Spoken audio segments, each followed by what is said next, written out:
As some of you may have heard, the California and San Francisco Departments of Public Health and the CDC have confirmed that a recent case of COVID-19 among an individual in California was caused by the Omicron variant. Genomic sequencing was conducted at the University of California at San Francisco, and the sequence was confirmed at the CDC as being consistent with the Omicron variant. So I know there are a lot of questions, but here's what we know right now. The individual was a traveler who returned from South Africa on November the 22nd and tested positive on November the 29th. The individual is self-quarantining, and all close contacts have been contacted, and all close contacts thus far have tested negative. The individual was fully vaccinated and experienced mild symptoms, which are improving at this point. So this is the first confirmed case of COVID-19 caused by the Omicron variant detected in the United States. And as all of you know, because we've been discussing this, we knew that it was just a matter of time before the first case of Omicron would be detected in the United States. And as you know, we know, I've been saying it, and my colleagues on the medical team and others have been saying it, we know what we need to do to protect people. Get vaccinated if you're not already vaccinated. Get boosted if you've been vaccinated for more than 6 months with an mRNA or 2 months with J&J. And all the other things we've been talking about getting your children vaccinated, masking in indoor congregate settings, etc. Yeah. I'm sorry. I'm going to call on people. Go ahead, Deke. At this point, should Americans be changing anything they do in their day-to-day lives? Are you changing what you do as president, changing what he does? No, that's a good question and an obvious question. But if you look at the things that we have been recommending, they're just the same. And we want to keep doing that and make sure we pay close attention to that. And are there other cases that the CDC is investigating as potential Omicron variants in the U.S. right now? To my knowledge, at this point, no. Okay. What should we take away from the fact that this person's symptoms appear to be mild at this point, and have all the other travelers on the plane also been contacted? Well, this is what we call in medicine an N=1, which means that you really can't take anything away from a single patient. It is we feel good that this patient not only had mild symptoms, but actually the symptoms appear to be improving. But as we've said, there's a lot of information that is now evolving out of countries like South Africa that have a much larger number of individuals, not only who are confirmed, but individuals who are probables, which means they are going to have a lot of experience, which we will benefit from here as the weeks go by. Some of you heard me say that in a matter of 2 weeks or 2.5, 3 weeks, we'll know a lot about transmissibility, about whether or not it essentially eludes some of the protection from things like monoclonal antibodies, whether or not the disease itself in general is going to be severe, and what is the difference in an individual who's been vaccinated versus unvaccinated, boosted versus not boosted. We're going to get that information. So again, I appreciate your question about one individual, but we're going to get a lot more information. Caitlin. Thanks, Dr. Fauci. 2 questions for you. One, you said this person had been fully vaccinated. Had they had a booster shot yet? To my knowledge, no, Caitlin. Okay. And under consideration, the CC is considering having stricter testing requirements to get into the United States, a 24-hour window before taking off, but also is considering having a period of retesting once you get back to the United States. Would that have helped in this case if that was already in place? You know, I'm not so sure, because this person, did what we hope other people would do. They got off, and as soon as they became symptomatic, they went and got tested, and it was positive. And so when do you think those new requirements when it comes to travelers are actually going to be implemented, given clearly this is something that is already affecting the United States? Well, that's obvious, all things that are being considered and under discussion, Caitlin. I don't think I can make any real statement about when and if that's going to happen. Thank you. Dr. Fauci, in addition to any new testing requirements, what about new requirements for self-quarantining for travelers returning to the U.S., which in this case might have made a difference if he was quarantining for 7 to 14 days? Right. You know, the recommendation is that the individual would self-quarantine if they are not vaccinated, and would also get tested within a period of 3 days. That's a recommendation right now. And can you help us understand why the travel ban is effective right now for those particular 8 countries, especially when Omicron's been detected in other countries, including right here in the U.S. Well, if you go back and look at when we first found out about these cases that were emerging in South Africa, no one feels, I certainly don't, that a travel ban is going to prevent people who are infected from coming to the United States. But we needed to buy some time to be able to prepare, understand what's going on, what is the nature of this infection, what is the nature of the transmissibility, and we wanted to make sure that we didn't all of a sudden say, it's like anything else, don't worry about it, and then all of a sudden something unfolds in front of you that you're really not prepared for. So we look at this as a temporary measure.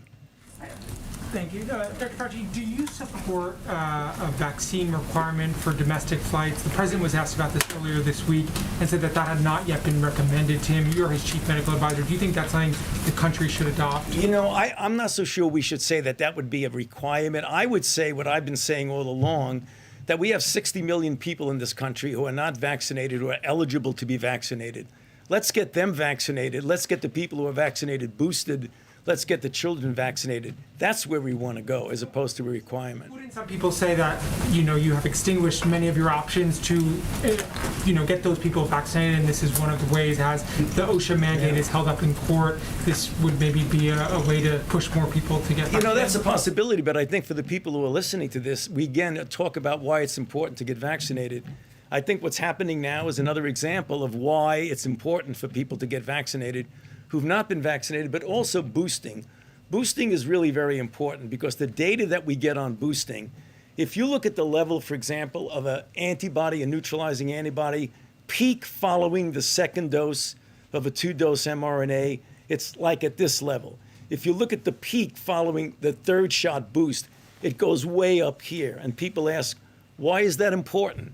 Because our experience with variants, such as the Delta variant, is that even though the vaccine isn't specifically targeted to the Delta variant, when you get a high enough level of an immune response, you get spillover protection even against a variant that the vaccine wasn't specifically directed at. And that's the reason why we feel, even though we don't have a lot of data on it, there's every reason to believe that that kind of increase that you get with the boost would be helpful, at least in preventing severe disease of a variant like Omicron.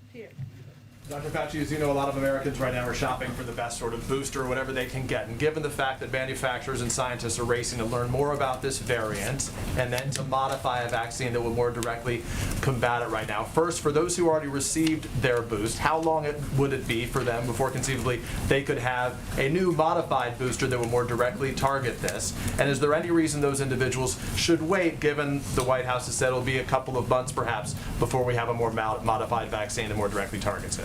Great question, because we get asked it a lot and it's a relevant question. So right now, I would not be waiting. People say, well, if we're going to have a booster-specific vaccine, should we wait? If you are eligible, namely 6 months with a double mRNA dose or 2 months with the J&J, get boosted now.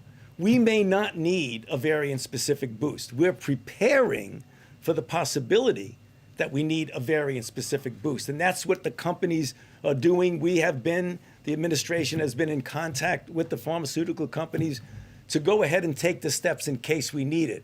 But the mistake people would make is to say, let me wait and see if we get one. If you're eligible for boosting, get boosted right now. Sabrina.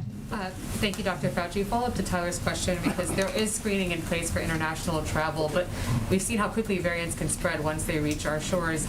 Does the science not suggest that there should at a minimum be a testing requirement for domestic air travel? And if not, why not?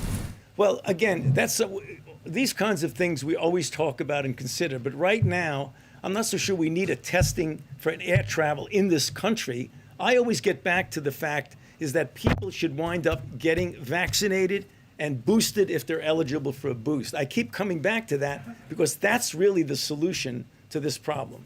Jenny. Two quick ones. Moderna executives have said in the past couple of days that this variant appears threatening and may demand new vaccines. What do you make of those remarks that seem a lot more alarmist than the administration's view or other vaccine makers? Well, I know that we don't have enough information right now. As you know, and we've said this, that the profile of the molecular profile of the kinds of mutations that you see would suggest, A, that it might be more transmissible and that it might elude some of the protection of vaccines. But we don't know that now. We don't know what the constellation of mutations are actually going to be. We have to be prepared that there's going to be a diminution in protection, which is the reason why I keep getting back over and over again and say why it's so important to get boosted. But I think any declaration of what will or will not happen with this variant, it is too early to say. And I think we need to be careful because I know you're going to be reading a lot of tweets and a lot of comments about this. We're really very early in the process. Saying that this proves more transmissible but less virulent than Delta, would there be any public health benefit to furthering its spread by lifting travel restrictions, for example, so it can outcompete the Delta variant? You're talking about something really dangerous. You're talking about let a lot of people get infected to see if, in fact, you could protect them. That's something that I think almost all infectious disease people with any knowledge about infectious disease would not say that's a good idea. Dr. Fauci, we are firmly in the holiday season, and a lot of Americans are wondering whether it's safe, even if they've been vaccinated, to go to a cocktail party without a mask, with a glass of eggnog in their hand. What's your advice to them? Well, the advice is what I follow myself and what I tell people to do, is that get vaccinated. I'm going to get to your question. I'm not eluding it. Get vaccinated, number one. If you're eligible for a boost, get boosted.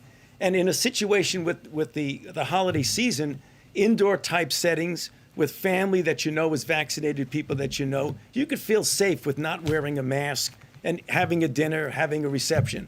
But when you are in a public congregate setting in which you do not know the status of the vaccination of the people involved, it is very prudent to wear a mask. And that's what I do. Despite the eggnog? Thank you. Well, you know, obviously, I mean, unless you have a special kind of mask that I don't know about, the fact is, sure, when you're eating and when you're drinking, take the mask down, but to the extent possible, keep it on when you're in an indoor congregate setting. Dr. Fauci, as you advise the president about the possibility of new testing requirements for people coming into this country, does that include everybody? The answer is yes, because you know that the new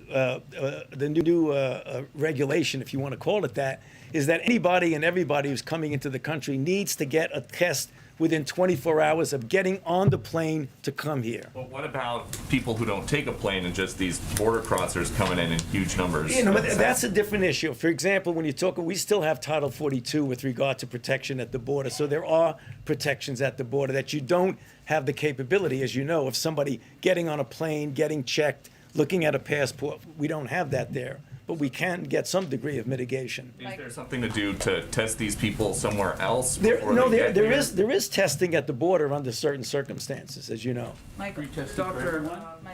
Doctor, two questions. First, for folks in California, I know this is only one case, but what's your message to them should they be particularly concerned? And secondly, with your emphasis on boosters, why not make a determination that it's in the interest of public health for the definition of fully vaccinated to include that additional dose? Okay, so for the people in California, we've been in contact with the public health officials in California. I'm not sure exactly what they're going to say, but I'm pretty sure they're going to say just do all of the mitigation, all of the things that we have been talking about up to now. For those who've not been doing that, start doing that. For those who have been, continue doing that. And then in terms of making a determination that Yeah, I fully mean, vaccinated... again, there's the official determination of what something is for a variety of reasons. For example, employment and getting vaccinated, what is the definition? That will stay that way. For optimal protection, I'm talking about what your personal effort to be optimally protected. That's why I say we should all get boosters. What about in terms of the mandate? Like, you have a vaccine mandate. Right. At what point does the booster become part of the mandate? Yeah, I can't answer that right now, but I know that for the time being, the official definition of fully vaccinated is 2. But do you see that changing? We keep having these variants. We're concerned about them. It could You're change. concerned? It could change. It could change, yes. Recommend it? Well, I don't know. Let's see what rolls out now. I mean, I know if I say it's going to change, it's going to get spread out. That's it. We don't know right now whether it should change, but it might. Question on quarantining for international visitors. Do you think international visitors, when they arrive in the issue, quarantine for 7 days, regardless of vaccination status? Well, there are certain requirements for people who are. You're talking about foreign visitors. Yes. Yeah. Going forward. Obviously, if they are, they have to get tested within 24 hours. And when they come back, if they're not vaccinated, they have to be in quarantine. They're recommended for quarantine and recommended to get a test within 3 days. If they are vaccinated, Yes. I'm sorry. If they are vaccinated, should they quarantine? Well, again, we're going to get confused here. You're talking about United States citizens, or you're talking about anybody that comes into the country from anywhere. I'm not sure what that's going to be. I think we'll have to just check with the CDC. Karen. Thanks, Jen. Dr. Fauci, there are reports that in a new book, former President Trump's chief of staff, Mark Meadows, says that the then president, tested positive for COVID 3 days before the debate with President Biden. Were you aware of that positive test at the time? And do you think, given what Meadows says, that he put then candidate Biden at risk at that debate? Well, I certainly was not aware of his test positivity or negativity. Do you think he put President Biden? I'm not going to specifically talk about who put who at risk, but I would say, as I've said, not only for an individual, but for everybody, that if you test positive, you should be quarantining yourself. Dr. Fauci, just to follow on that quickly, if I may. President Trump's doctor, who you worked with at the time, Dr. Sean Conley, was aware of that, according to Mark Meadows, who you also worked with during that time. And yet, former President Trump continued to go out in public events. Based on your medical advice, is that something that you would have recommended if he had tested positive? Well, I would recommend to anyone, whether it's the president or any of my patients or any of the people that I deal with, that if you test positive, you should be prudent and quarantine yourself. Christian. Dr. Fauci. Christian. Dr. Fauci, with all due respect, there's 0 case of COVID, of Omicron case in Zimbabwe, in Namibia, in Lesotho, in Mozambique. What justify imposing a travel ban on countries that have 0 case of the Omicron variant? That's a very good question, an important question, and we did struggle with that, but we wanted to see if we could bide time temporarily. So I do hope that this gets sorted out and lifted before it has any significant impact on your country. Go ahead. I think we have to keep going so we can get more people. Thank you, Dr. Fauci. Go ahead. Last week, the governor of New York signed an executive order to postpone elective hospital surgeries to prepare for the Omicron variant. I know that you and your team are being proactive as we try to learn more about this, but do you believe that some states might be going too far too quickly before we know too much? I really don't want to comment on the situation in individual states because there are so many factors from state to state that are different. I don't think it would be appropriate for me to comment whether a state should or should not postpone elective surgeries. And then the president said that we will defeat this variant of the coronavirus, not with lockdowns or shutdowns, but based off of the tools that we have now. Is there anything that we are taking into this new variant experience based off of some of the adverse effects of some of those lockdowns? I mean, we just passed, I think, 100,000 overdose deaths for the first time ever. Yeah, I mean, first of all, we always discuss things that we might do to better our preparation, better our response. That's something we discuss every single day. But right now, what I've always said, and I'll continue to say, let's utilize and implement the tools that we have, because if we had done that, if we had the overwhelming majority of people in this country vaccinated, and those who needed to be boosted, our vulnerability would be much less than it is right now. Brian, last one, then we gotta let him go. Dr. Fauci, what do you see as an end game? In the 1918 flu pandemic, it eventually evolved till it was less lethal. But there are those who are saying that we're never going to get that far with this virus because we need more people vaccinated. What do you see as the end game? I mean, the end game, which we hope and I think will occur, is that as we get more people vaccinated, not only in this country, but globally, we will see a situation where viruses will not have the opportunity. What they have right now is to essentially freely distribute and freely circulate in society, both domestic society and global society. the more protection you get with vaccines, the less likelihood a virus has to do that, the less likelihood a virus has to mutate, the less likely you're going to get a variant. So one of the things that we need to do about our long end game is to do the things we've been saying every single day, not only for ourselves, but internationally. And you know, we have done a lot and will continue to do a lot to get low and middle income countries vaccinated. Oh, absolutely. I mean, there's no doubt that this will end. I promise you that. This will end. Thank you, Dr. Fauci. Sir, we have to let Dr. Fauci go. I appreciate you. Thank you for coming. I appreciate it. Not additional details, but they're going to be doing a press conference in California where they may have additional details to share. I know we have a bit of a crowded day today, so we'll get to as many people as possible, and we'll let people know when they need to gather. So just a couple of light things a couple of few things at the top. I'm sure everyone saw the red ribbon on the North Portico marking World AIDS Day, honoring the 36 million people, including 700,000 Americans who've lost their lives due to HIV/AIDS. Earlier today, we released an updated national strategy for ending the HIV epidemic in the United States by 2030. This is a national plan to re-energize a whole-of-society response to the epidemic while reducing the terrible toll of this disease and supporting those living with HIV. The president remains deeply committed to ensuring that those with HIV are treated with equity and dignity, and I know he'll have more to say soon. I also wanted to note a little bit of supply chain news. We announced in October, the ports of Los Angeles and Long Beach worked with our administration and our port envoy, John Procari, and announced a plan to cut down the number of days containers sit on the docks by charging ocean carriers a fee that escalates the longer a container sits on the dock. The good news is the result of the fee announcement alone, which hasn't even been implemented yet, has been pretty remarkable. The average time a container sits on the dock is on track to be back down to where it was when the president took office in January, and lower than it was in November of last year. This means we're getting goods faster to delivery trucks, faster to shelves, faster, of course, to people's homes. The fee has not even been implemented yet, so it is the fear of the fee, I suppose, that has prompted these steps. Also, just wanted to note the Vice President is convening the Biden-Harris administration's inaugural Space Council meeting today. She will be announcing 5 new members of the council, including the Secretaries of Education, Labor, Agriculture, and the Interior, as well as the Climate Advisor, and will also be announcing the release of the Space Priorities Framework. With that, Zeke, go ahead. Thank you, Jen, and just first off, happy birthday. Thank you. I appreciate that. Thank you. 25 feels really good, guys, as you all know, so I appreciate it. On the topic of COVID, can you tell us when the last time the president was tested for the virus, and if there's been any change to the protocols surrounding his testing? And then just a request on behalf of all of us for some more regular updates on how frequently the president is tested and the outcome of those tests. Absolutely. The president was tested on Monday. His test was negative. We can venture to provide you regular updates on that. Nothing has changed on the protocols. Thanks.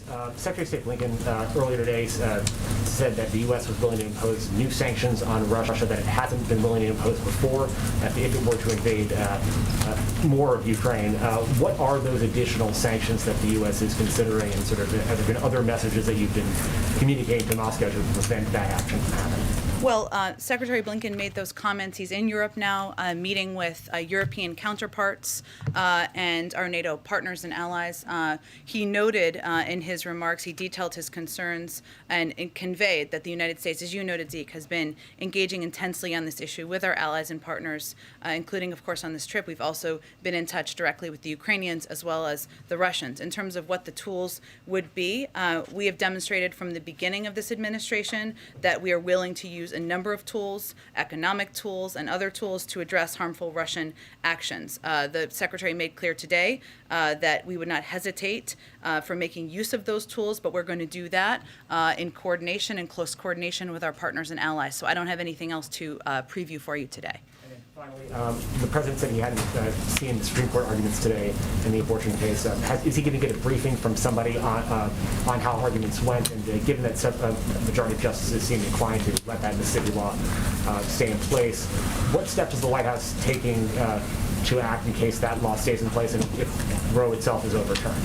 Sure. Well, I would note, as I think many of you have experienced, the president has had quite a busy schedule today, and of course, he will be updated and briefed by his team on those arguments. I know we were all impressed by the strong argument in defense for the protection of Roe v. Wade and the women's right to choose made by the Solicitor General during the hearings this morning. I would note that the president believes, since you gave me the opportunity, that the Mississippi law blatantly violates women's constitutional rights to safe and legal abortions. This case presents a grave threat to women's fundamental rights, to all of our rights as protected under Roe v. Wade for nearly half a century. Every American deserves access to health care, including reproductive health care, and the president is deeply committed to the constitutional right. As we've outlined before, and as he's mentioned before, he's committed to working with Congress to codify the constitutional right to safe and legal abortion as protected by Roe and subsequent Supreme Court precedent. He's announced his strong support for passage of the Women's Health Protection Act and urges Congress to pass it. So we will continue to advocate for that. Zeke, go ahead. Thank you, Jen. Quick question on, and a follow-up on what Dr. Fauci said. He said, especially the African countries where the variant has been found, or hasn't been found, those the restrictions hopefully should come off. At the same time, there are all these other countries, the United Kingdom, Netherlands, Italy, Germany, where the variant has been found. Is the administration actually planning to go ahead to include these countries in its travel restrictions, or is the idea to sort of pause, wait for more data, and then sort of wait and see what the next step is? Well, Anita, the president is briefed every day by his COVID team, and will continue to assess, based on their recommendations, any additional steps that need to be taken. As Dr. Fauci noted, there's a lot we don't know. So putting in place these travel restrictions was intended to give us more time to do the necessary evaluation, data, and testing required that our health experts are working around the clock to do. And they made this assessment and recommendation about the countries in this, where we would put in place these travel restrictions in order to give us that time. But whether additional countries could be added, we will continue to assess. And obviously our objective is to not have any of these be permanent. We want to learn more information, know more information, but the president is always going to err on the side of protecting the American people. And just a quick follow-up on that. So the couple of countries where there haven't been any cases found, are you quickly moving forward with the decision on whether you want to lift the travel ban? Again, we're going to continue to assess what steps need to be taken to protect the American people. This was not a political decision. It was based on the advice, recommendations of the health and medical team. The president accepted that advice. He put in place those restrictions, and he's always going to err on the side of protecting the American people. But of course, as we learn more information, we're going to continue to assess what additional steps should be taken. Go ahead. Sorry, a quick one follow-up, Jen, on gasoline prices. Yeah. We've sort of been looking at retail and wholesale gasoline prices for a while now, and a Reuters analysis shows that the price gap has gone up to $1.40. This is despite the president's calls to companies to reduce that gap. They're clearly not paying attention, and we're wondering what more the White House can actually do to get them to comply with what the White House is asking. Well, you're right. The price at the pump usually moves alongside the price of refined gas. But recently, as you noted, there's been a split where the price of refined gas is going down, but prices at the pump are going up. That's exactly why the president sent the letter to the FTC last week, because that's not what we should see as the trend. There shouldn't be price gouging across the country. You shouldn't have oil CEOs bragging out there about the profits that they benefit from when prices are high at the gas pump. The FTC, as you know, is an independent agency that has the discretion, the tools to look into whether anti-consumer conduct is occurring in the market. So I'd certainly point you to them, but we'll continue to raise this issue. The president sent a letter last week, as you know, asking them to look into this. Long-term solution, right, John? Anything immediate? Well, again, the FTC, as an independent agency, I'd point you to them. Go ahead. Thanks, Jen. Has the president been briefed on this first case of the Omicron variant, and who briefed him? He has been briefed. Again, he meets with his medical team every day. But was he briefed this afternoon or this morning on the first case? Well, he has a regular briefing with his, I'm not sure if it was this morning or afternoon, he'll receive more detail, but he is aware and has received the initial information on the first case. Thank you. And Secretary Blinken's comments today about Russia preparing essentially to invade Ukraine, that they don't know if Putin has made the decision to do so. Does President Biden have plans to speak with President Putin in the coming days? I don't have any calls or engagements between them to preview. I would say we are in touch with Russian officials at a range of levels. We have been clear about our concerns about their bellicose rhetoric, as well as the reported troop buildup at the border, and that message has been sent clearly. Also, it's very public that we've been in touch and engaging with our European partners and allies about what steps we would take should they choose to make that move forward. Go ahead. On the issue of quarantines, Dr. Fauci touched on this a bit, noting that they are still a recommendation for some. But Yeah. Can you explain further why they aren't being mandated or why that isn't up for consideration? We base decisions on the recommendations of our health and medical advisors. Obviously, there are recommendations that have been made, as you saw the CDC statement last night. Recommendations versus requirements. Sometimes a challenge is implementation and how you would implement things. But we're going to continue to rely on them for advice and make decisions about what policies should be announced. Can I note one thing? Because the president is obviously speaking tomorrow to outline his winter plan. You've seen some reported components that you may hear about more tomorrow, but I would also note for all of you as you're thinking about what to expect, as some of you have asked, that really this is also about not just requirements and restrictions, many of which we've announced, some we've announced and we wanted to act quickly on, but also about how to make vaccines and boosters more readily available and build on the plan we have already put in place. And as you heard Dr. Fauci say many, many times, even just standing here, that is a key part of our plan, and you will hear him talk about that tomorrow. So that's a piece you can expect. And on the issue of government funding, you mentioned that the administration, of course, is in contact with leaders from both parties in Congress. But just right now, are you confident that we are not going to see a shutdown at the end of this week? That's what we are working towards. Obviously, it requires Congress to prevent that from happening, but we have every confidence they will move forward and prevent the government from shutting down. One more. Has the president reached out yet to the families of the students that were killed in yesterday's school shooting? I don't have any calls to read out at this point in time. I will check and see if there's any updates on that for you. We have been in touch with state and local authorities, offering our assistance, of course, our condolences. As you saw the president say yesterday, our heart goes out to this community and these families. And as a parent myself, I think you watch this news and this coverage, and it really just sticks with you. So go ahead. Thank you, Jen. Was President Biden made aware that in the days before the debate with former President Trump, that Trump tested positive? Did anybody relay that message to him? We were not aware of the reports that were out this morning in advance, no. Anything to add about what he is thinking now that he knows that, Trump had tested positive and they were in such close quarters just a few days after?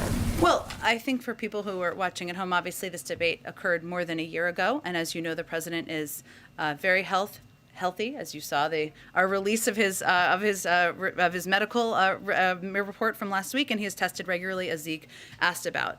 But I would note what is not lost on us is that no one should be surprised that currently in Congress, as we're looking at the government staying open, you have supporters of the former president who withheld information reportedly about testing positive and appeared apparently at a debate, also held events at the White House reportedly with military veterans and military families reportedly. Many of you covered, so you could confirm that, and did that without disclosing. And these supporters of the former president are advocating for shutting the federal government down so that 20% of the public who are refusing to get vaccinated or tested can be free to infect their coworkers, our children, filling hospitals. That is what they are advocating for. They want to shut the government down in order to advocate for people to assert that on society. So I don't think that should be lost on us as we're looking at these reports this morning either. And then a question on the messaging around vaccines and boosters, because initially I think it was, get the vaccine for protection, and people interpreted it as protection from catching COVID. But given the number of breakthrough cases we are seeing, is the message evolving to get the vaccine and booster so you don't die or so you don't get really sick because you'll probably catch it? I mean, I just am trying to understand how we should be thinking about the vaccine and boosters now, given how many breakthrough cases there are. Well, Leisha, I think this has been the case for several months now, that the messaging from our health and medical experts, and therefore as a result from all of us, has been that the vaccines and of course the boosters can have an enormous impact on protecting you from serious illness and death. that there will be breakthrough cases. But I can tell you myself that there is a big difference from getting COVID and having a mild case and being in the hospital and on a ventilator or infecting people in your community. So that has been our message for several months now to people across the country. There will be breakthrough cases, but certainly preventing hospitalization and preventing death is a significant value of these vaccines and the subsequent boosters that are now available across the public. Yeah, go ahead. World AIDS Day. Ahead of today, the British government announced they would begin to allow people who have tested positive for HIV to join the armed forces if they no longer have detectable cases. Is President Biden considering revising the ban on HIV positive people or lifting it? I would really point you to the Department of Defense. I'm happy to see if there's anything new from them on that front. Go ahead, Peter. Thank you, Jen. Happy birthday. Thank you. The president talks You about. better ask me a really hard question now, otherwise conspiracy theories out I've there. got like 3. So President Biden talks about how respecting the rule of law is one of America's most cherished values. Does that mean that he's going to stop pushing for these vaccine mandates for workers now that federal courts are saying that they don't know if they're legal? Well, let's just clarify exactly what we're talking about here. There are vaccine requirements that, and testing, a lot of companies do requirement to be vaccinated or tested that companies across the country have been putting in place for months. Recent polling by USA Today and other outlets have suggested that 60% of businesses are moving forward on putting these requirements in place. You know why? Because it makes sure they have a healthier workplace. It makes people feel more confident in going back to work, something that a lot of employers, as they're trying to hire, have had issues with, and that they're moving forward in putting in place additional requirements or additional steps to protect their workforce. That's absolutely their right to do. There are court cases right now, something that the Department of Justice is fighting, and we are confident in our ability, given it's based on a 50-year law, are these OSHA requirements, and the implementation date is in early January. But what should be clear to people out there is that private sector companies, many of whom are just putting in place steps to protect their workforces, have every right to do that. That helps their workforce, that helps the economy, and that's something we certainly support and advocate for people doing. Okay, to the questions from earlier about messaging, whatever happened to President Biden's promise to shut down the virus?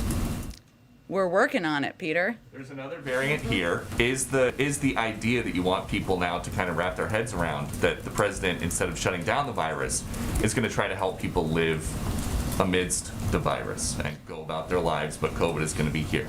Well, Peter, what's very important for people to understand, and all of you are communicating to the public about what steps they can take to go back to normal or go back to normal life, something everybody wants to do. We're all sick and tired of this virus. But we need approximately 20% of the population or more people than are currently vaccinated to go get vaccinated and go get boosted. What we can do as the federal government is make those vaccines free, make the boosters free, make them available. The president will talk more about what we're going to do tomorrow, but we need the American people to do more who are not vaccinated to help us continue to fight the virus. Last one, a lot of talk about the first Trump-Biden debate today, but at the second one, in 2020, when roughly 220,000 Americans had already died of COVID, Joe Biden said about Trump, anyone who is responsible for that many deaths should not remain as president of the United States of America. Is that still the standard now that more Americans have died under President Biden than President Trump? Well, I think the fundamental question here is, what are you doing to save lives and protect people? And the former president was suggesting people inject bleach.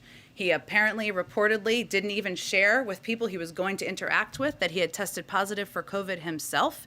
He continued to provide a forum for misinformation, which probably led to people not taking steps forward to protect themselves, to wear a mask, to eventually get vaccinated.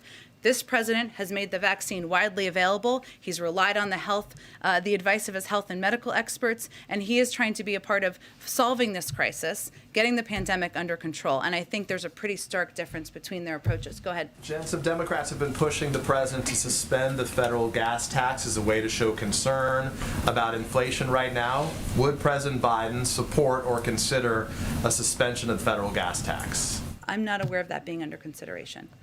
Go ahead. Thank you. You just said that one of the reasons to get vaxxed and boosted is not only to protect yourself against serious illness and death, but also to prevent infecting people in your community.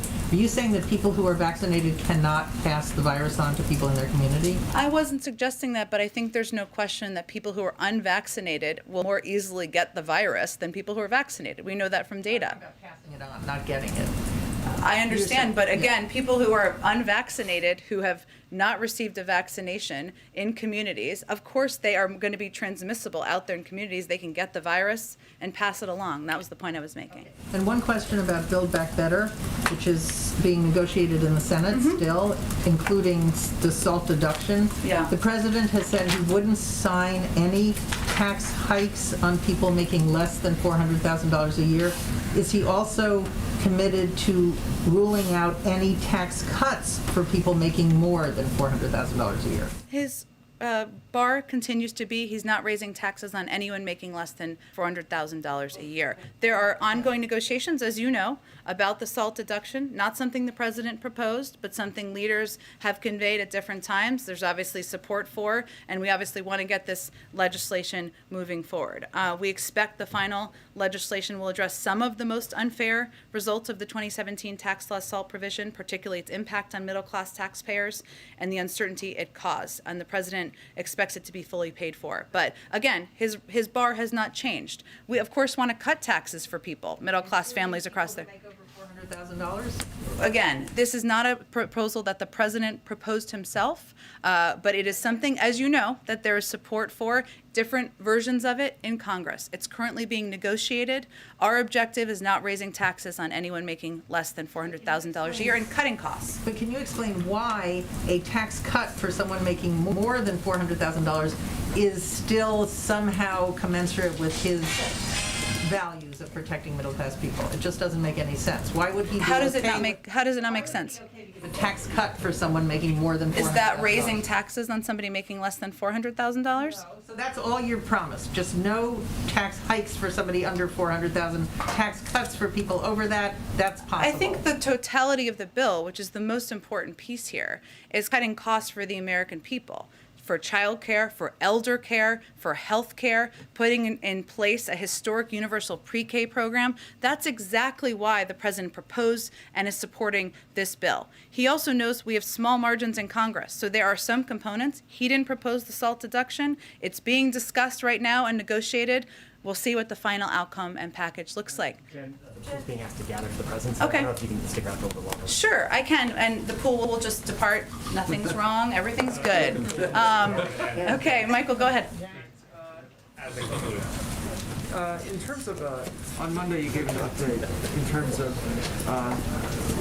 members of the COVID response team being in touch with state and local public health officials, epidemiologists. Do you have an update on those communications? And also, does the president plan to speak with anyone in California now that this case has been identified? Well, we have been in constant contact with local and public health officials from our health and medical team. So that was not a one-time deal. It's been continuous, and that's how we are going to continue to track and trace any cases that come up and make sure that that information is provided publicly to all of you. And that typically happens with public health, our medical experts and health officials. I don't have any calls with the president to public health officials to predict for you. Go ahead in the middle. Yes, Jen. Go ahead in the pink sweater. President Biden indicated on Monday that expanding testing would also be part of the winter plan for COVID. Can you go into any more detail as to what that will look like? He'll certainly have more to say about this tomorrow. I would note that one of the questions a couple of people asked the other day, and I didn't understand in the right way, so let me just use this moment to clarify, is about sequencing as a part of testing. So, and I just wanted to note that we expect any emergence of Omicron in the United States to be identified quickly, as we are sequencing now almost 80,000 samples per week, more than any other country. And just to give you a point of reference, that's up from approximately 8,000 at the beginning of this year. So we're going to continue to increase testing. That's something we obviously recognize as a key component of fighting the virus, but I don't have anything more to preview at this point in time. Just one more. Yeah. Does the president believe that we lifted travel restrictions too early on Europe and other countries earlier this year? Does he wish that we had held off in terms of lifting those? I don't think the president looks in the rearview mirror in that regard. We obviously continue to rely on the advice of our health and medical experts. And I would note that where we've put in place restrictions are not those countries. So I'm not sure that totally makes sense. Go ahead. Thanks, Jen. Is the White House discussing the possibility of asking Congress for additional COVID relief funds to deal with the Omicron variant? And is that something the White House right now thinks might be necessary?